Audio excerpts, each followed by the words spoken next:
Bismillah, smartphone iQOO tahun lalu ini saya beli dengan harga spesial karena di 5.5 kemarin ada harga promo memang dari iQOO-nya sendiri. Kalau nggak salah ini dulu 11 juta ya harga barunya, sekarang di iQOO tuh kemarin khusus 5.5 harganya 8 setengah ya. Masih bisa pakai voucher, kalau voucher biasa sih paling 300 ribuan jadi 8,15 harganya. Cuma karena saya pakai YouTube Big Voucher, YouTube Shopping Big Voucher, jadi nambah sejuta lagi diskonnya. Betul, saya bayar ini hanya ya, kalau dibanding harga normalnya dan kalau dibanding harga pertamanya, hanya 7,5 juta rupiah. Ini dia iQOO 12, iQOO 12 smartphone yang menggunakan prosesor Snapdragon 8 Gen 3 dan punya kamera 50-50 plus 64 megapiksel. Sebetulnya ini smartphone performance ya, tapi kameranya seingat saya nggak di nomor 2 kan. Susah melepasnya. Jadi tetap harus pakai cutter. Saya sudah coba sebetulnya, cuma nggak sampai bikin full review tahun lalu karena keburu dikembalikan smartphone-nya. Jadi dipinjamkan buat bikin reels tahun lalu. Kenapa saya nggak beli iQOO 13 aja? Karena pertama harga segini dapatnya yang 16, 5, 12 GB ya. Memang warnanya yang alpha doang, yang hitam, yang legend udah habis. Nah, kalau iQOO 13 harga 10 juta tuh dapat yang 256 GB dan bisa sih diskon sejuta dengan YouTube Shopping Big Voucher juga ya, dapat 9 juta berarti kalau mau iQOO 13. Kalau saya sih nggak terlalu butuh prosesor terbaru, lebih butuh harganya. Kemudian juga kamera periskopnya lebih butuh yang kotak seperti ini, karena biasanya yang kotak seperti ini bisa punya jarak fokus lebih dekat ya. Jadi kalau buat ngambil foto dekat tapi pakai zoom biar lebih besar kelihatannya, lebih detail, ini bisa dibandingkan lensa periskop yang bulat atau bundar. Sejauh ini pengalaman saya begitu, tapi benar atau enggak bisa jadi salah ya. Kemudian, yes, untuk di dalamnya paket kelengkapannya dapat apa nih? iQOO BMW Motorsport Premium Partner. Wow, mantap. Tapi nggak bisa dipakai apa-apa ini, hiasan doang. Kemudian ada SIM tray ejectornya di sini, bentuknya seperti ini masih. Kalau yang sekarang udah generic ya, udah biasa. Kemudian, yes, dapat soft case bening. Lanjut ada informasi penting dan kartu garansi. Belum disobek ya, karena memang belinya dari official store-nya iQOO. Kemudian panduan ringkas dan dapat chargernya 120 watt. Mantep banget kan cuy. Sudah Type-C pula. Bisa buat ngecas laptop ini mah. Outputnya variabelnya banyak banget. Jadi maksimal 120 watt dan dapat kabel data, kabel charging Type-C to Type-C. Oke, sekarang kita ke smartphone-nya. Mungkin saya akan perlihatkan sedikit saja. Nanti urusan software update-nya mentok sampai di mana saya akan munculkan dalam foto-foto aja ya. Ini dia finishing yang warna alpha, nggak glossy malah ya. Jadi kayak frost matte gitu.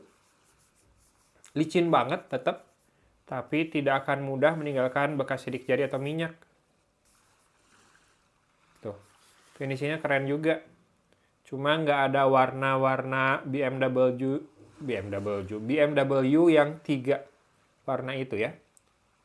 Ini dia zoomnya 100 kali telelens dibilangnya. Jadi 64 megapiksel masih bisa in sensor zoom 4 kali harusnya ya. Ditambah 3 kali optical, 12 kali sih kalau mau tajam banget. 100 kali nanti kita lihat apakah ada interpolasi atau bantuan AI biar tetap tajam. Di sisi atas ada speaker grill, 3 buah lubang, 2 garis antena yang mengapit, ada infrared blaster dan juga mikrofon kedua. Jadi lengkap ya. Di sisi kiri hanya ada 1 garis antena. Di sisi bawah ada SIM tray, kemudian mikrofon, port Type-C, garis antena dan speaker grill yang banyak. 8, lubangnya 8. Nggak penting sih, tapi saya senang ngitung aja. Dan SIM tray-nya Sandwich dual SIM ya, tanpa slot micro SD. 512 GB udah cukup harusnya. Di sisi kanan ada, ini rada susah karena finishingnya memang kayak chrome tapi lebih gelap. Jadi mengkilap, glossy, tapi warnanya lebih gelap, ngikutin warna bodinya. Di sini ada tombol power dan volume rocker, ada 2 garis antena lagi. Dan kita cek untuk layarnya. A few moments later. Oke, sudah masuk ke home screen. Ini sudah terpasang anti gores, cuma anti goresnya kurang oleophobik ya. Lebih mudah kotor dibandingkan back covernya. Kelihatan sih kalau nah kalau kayak gini udah kelihatan bekas jari saya di layar. Yuk, sekarang kita cek about phone-nya dulu. Apakah dia belum diupdate sejak dulu?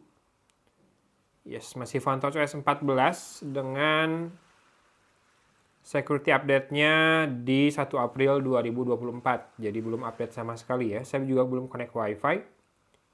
Jadi kalau mau cek dapat software update sampai mana untuk saat ini, silahkan cek foto-foto yang saya munculkan. Harusnya dia udah dapat sih Android 15 mah ya. PhoneTouchOS 15 harusnya udah dapat. RAM-nya 16 plus 16, gede banget memang. 16 fisikal, virtualnya lagi 16 mau saya matiin. Snapdragon 8 Gen 3, 3,3 GHz. Storage-nya kita cek di sini. Free-nya 486 GB, terpakai 26,47 GB.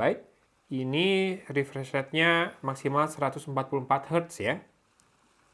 Ada smart switch juga dan resolusi layarnya sudah 1.5K ya. Apa 1.52K. Bisa lebih tajam lah dibandingkan Full HD sedikit. Performa mah nggak usah diragukan ya, Snapdragon 8 Gen 3 soalnya. Ini dia untuk kameranya. Ultrawide-nya 0,6 kali 50 megapiksel. Main-nya 50 megapiksel dan tele-nya ini 64 megapiksel. Oh ya, masih sangat dekat itunya. Jarak fokusnya ya. Tapi udah disuruh menjauh. Ada makro juga. Berarti makronya pakai lensa. Lensa tele. Bisa buat makro. Mantap juga nih. Snapshot, night, portrait. Portraitnya ya ini nggak ada Zeiss-Zeiss-nya ya. Harus di seri Vivo V series ke atas kalau mau. Ada Zeiss-nya. Kerja sama Zeiss. Untuk video, dia bisa rekam hingga 8K, 30 fps, 4K bisa 60 fps. Itu dengan standar stabilization ya. Kalau ultra stabilization itu maksimal di Full HD 60 fps dan ada horizontal leveling stabilization. Ini dia bisa, walaupun lagi muter-puter gitu, dia tetap stabil lurus kayak gitu ya. Mantap juga. Untuk kamera depan bisa, sayangnya hanya Full HD, nggak bisa 4K. Dan nggak bisa lebih dari 30 fps. Yes. Sisanya ada High Resolution Pano, Ultra HD Dokumen, Long Exposure, Time Lapse, Slow Motion, Supermoon, Astro, Tilt Shift, sama Fish Eye. Nah, Pro-nya bisa buat video juga. Kemudian bisa buat lensa telefoto, lensa ultra wide, dan ultra wide bisa atur fokus juga. Artinya nggak fix fokus ya. Dan ada mode RAW juga. Untuk ISO dari 50 sampai dengan 3200, shutter speed dari 1/12.000 sampai dengan 32 detik. Kita coba di lensa ultra wide, ISO-nya sama dari 50 sampai 3200, shutter speed juga sama. Lensa tele, shutter speed sama, ISO sama, jadi rata-rata sama ya. ISO dari 50 sampai dengan 3200, shutter speed dari 1/12.000 sampai dengan 32 detik. Untuk ketiga lensa di belakang. Dan bisa rekam video manual juga ya, yang nggak bisa kamera depannya aja. Oke, gimana? Worth it nggak? Harga 7,5 juta saya dapatkan, 7,5 juta lebih 1.000 lah dengan biaya-biayaan. Dapat iQOO 12 yang rilis tahun lalu, pakai Snapdragon 8 Gen 3, RAM-nya 16 GB, storage 512 GB, layarnya AMOLED, LTPO ya. Kemudian in-display fingerprint scanner, 144 Hz, refresh rate layarnya. Baterainya ini memang 5000 mAh, belum sebesar iQOO 13, tapi tetap cepat 120 watt ngisinya. Cuma pilihan warnanya memang tinggal yang alpha ini. Yang legend sudah habis ya. Yang alpha hitam seperti ini, misterius. Dan yang ini nggak ada breathing light di frame kameranya kayak iQOO 13. Tetap punya infrared blaster, tetap punya stereo speaker, NFC juga ada pasti. Nggak mungkin harga segini nggak ada NFC ya. Dan tetap bisa buat nambahin access card. Still deal banget nggak sih? Oke. Boleh kalau teman-teman tertarik juga dengan produk ini, saya munculkan videonya. Cuma seingat saya, sekarang diskonnya YouTube Shopping Big Voucher itu udah 10%, walaupun maksimalnya masih 1 juta ya, masih 1 juta. Pokoknya cek aja produk yang muncul di video ini, tap, kemudian buka di Shopee, lihat diskonnya sekarang dapat berapa. Oke, hatur nuhun sudah menyimak. Maaf suaranya bindeng dan agak berair hidungnya, lagi dingin-dinginnya Cimahi. Dari kota Cimahi, Algon pamit undur diri. Wassalamualaikum warahmatullahi wabarakatuh.